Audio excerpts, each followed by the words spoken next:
Hello, today is July 8th, 2026. It is just about, actually it's 11:30 exactly at the time that I'm recording this.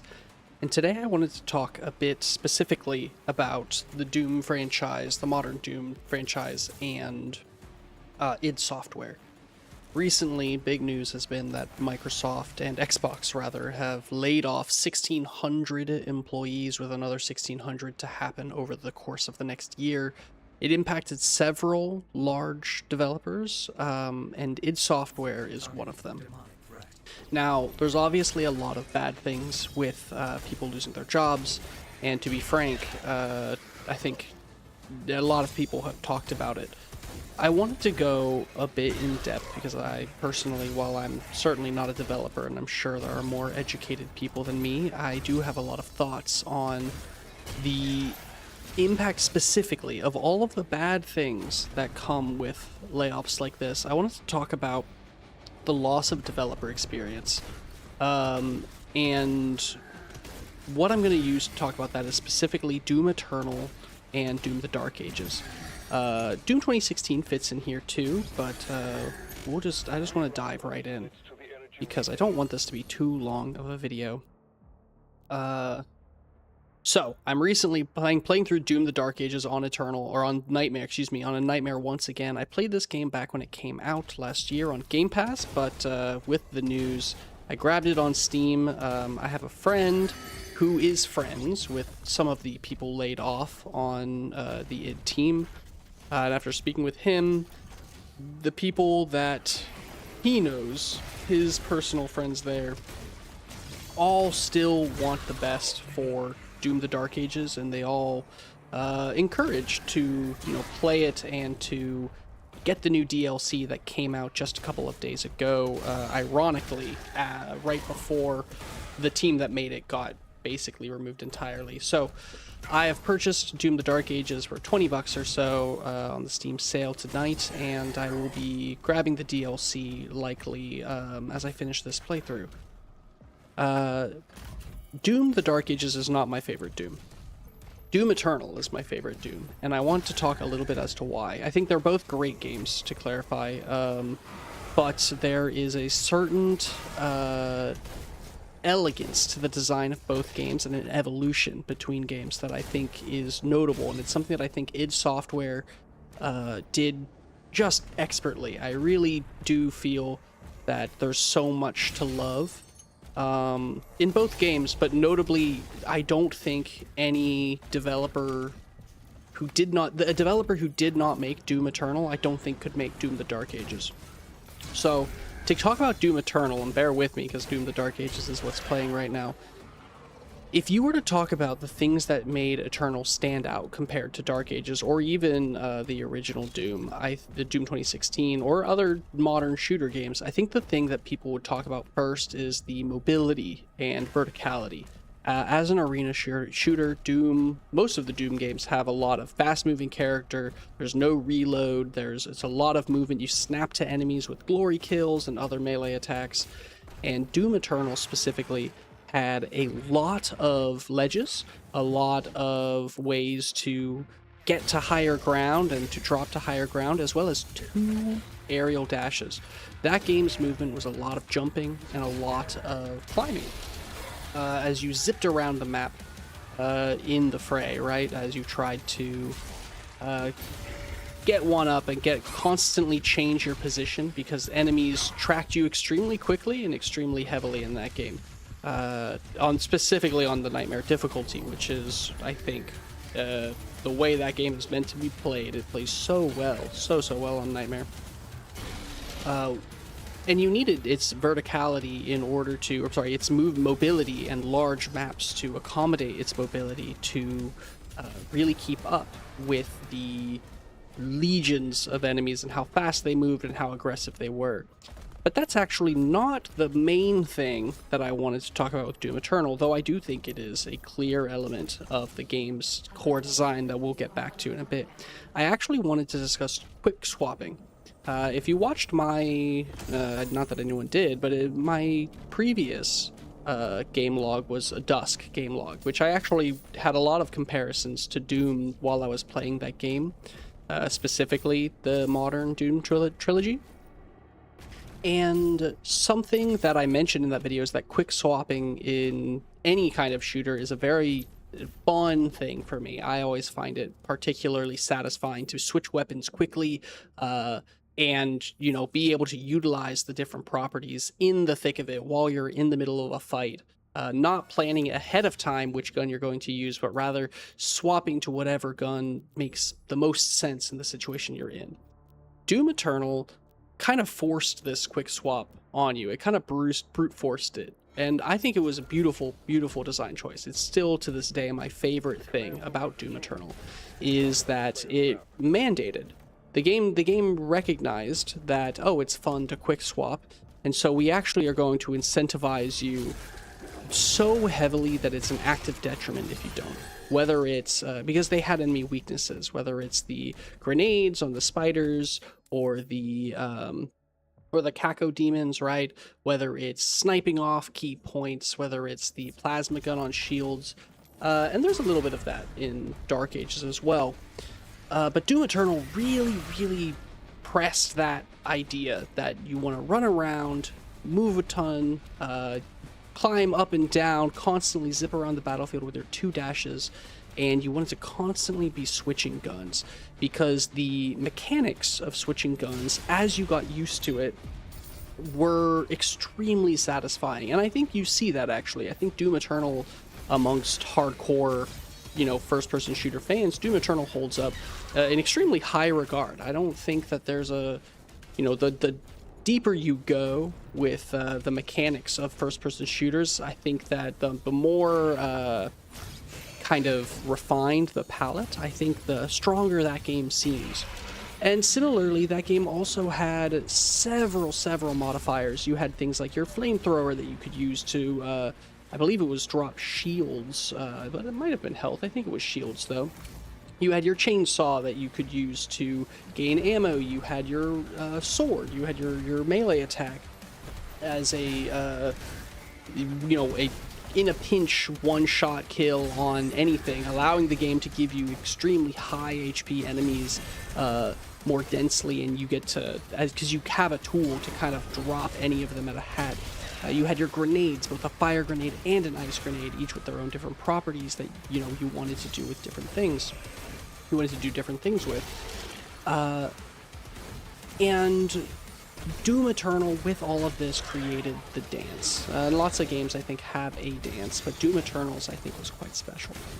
Because there were so many enemies that were so aggressive, and you had so much mobility in such large battlefields that, and you were constantly switching weapons, choosing which enemies to shoot. That was kind of the core decision, other than, like, okay, where you had to go and what you had to, you know, you obviously had to choose where you're moving and what enemies you're prioritizing.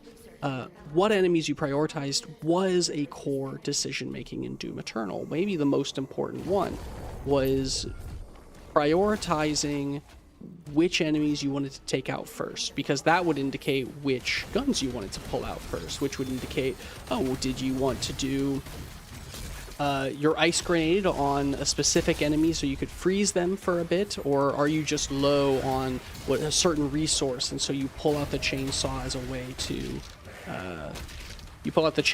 way to deal with that, right, as an option. Where do you want to use your sword? Where do you need your ammo? You don't have tremendous ammo reserves in that game. It's actually incredibly important that you take the time to use your chainsaw. Chainsaw is an incredibly valuable tool in Doom Eternal on Nightmare difficulty, because ammo isn't entirely, you know, it's not infinite, and that further cements the benefits to switching weapons often and being mindful about which enemies you target. There's an extremely high octane precision that comes from all of these choices, and it led to Doom Eternal being, in my opinion, one of the most interesting first-person shooters ever made, and or at least on a single-player standpoint.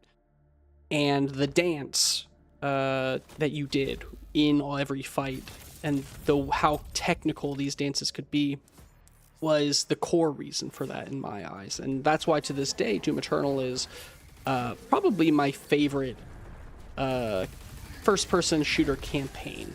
Probably my favorite single-player mode. It's either that or like a Neon White or something, but it doesn't even really feel fair to compare those two.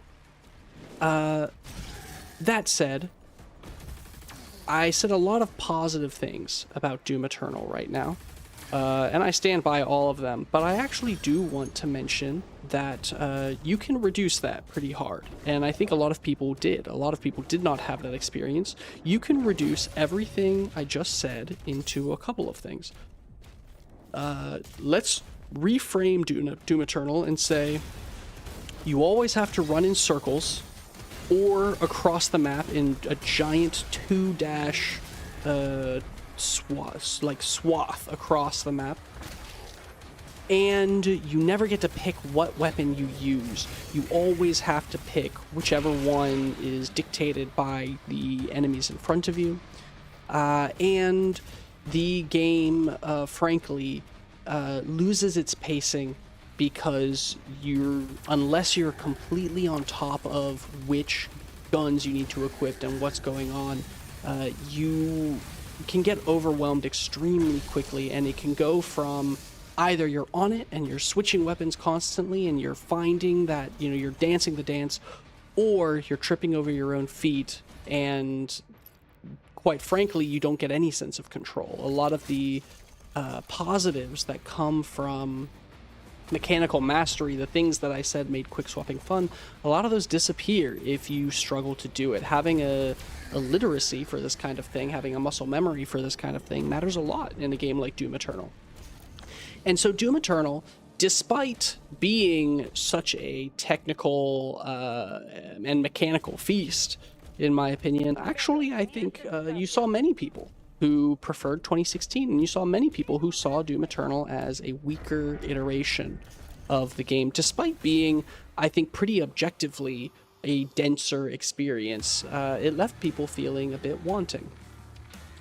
Now, id Software took this feedback, and while making Doom the Dark Ages, I think they did something particularly impressive, which was they addressed all the feedback.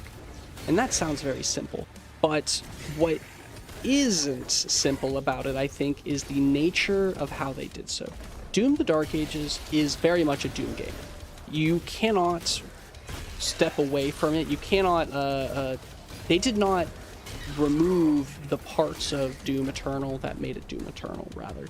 It's easy to say, oh, well, there's demons, you're shooting them, it's Doom, there's no reload, and that's all true, for sure. But perhaps more importantly, they found with the dance in Doom Eternal, you can tell that they really wanted to preserve that aspect of the game. They realized that the fun part of Doom Eternal wasn't necessarily the mechanical overload. It wasn't necessarily that there was 12 different buttons on your keyboard that you were clicking at any given time if you really wanted to, optimize the game without opening up the weapon wheel every single time. But rather, they settled on a more focused version of controlled chaos, right? This idea that you're always moving, you're always switching targets, you're always finding the best decision for the situation in front of you, and how to do that without overwhelming your player base, and without forcing repetitive movement patterns, and without being overly reliant on the demon design. Now, Hugo Martin loved calling the Slayer the tank, which is very true. And tanks have armor.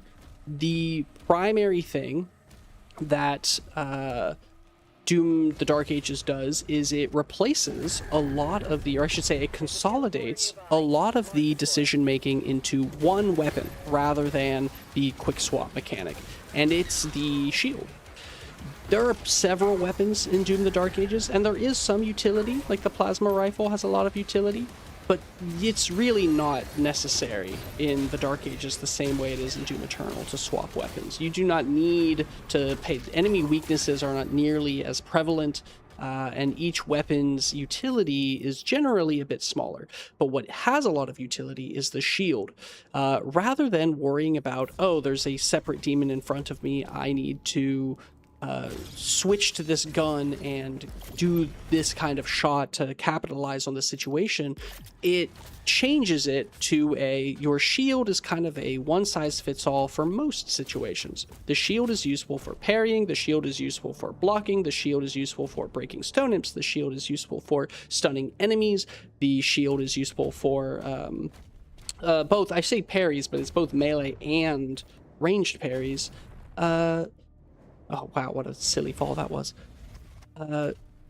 And using reaction checks, right, by having a lot of tight reactions in the game, not terribly tight, but they come from all angles, Doom the Dark Ages does a great job, I think, of trying to replicate the same kind of frantic,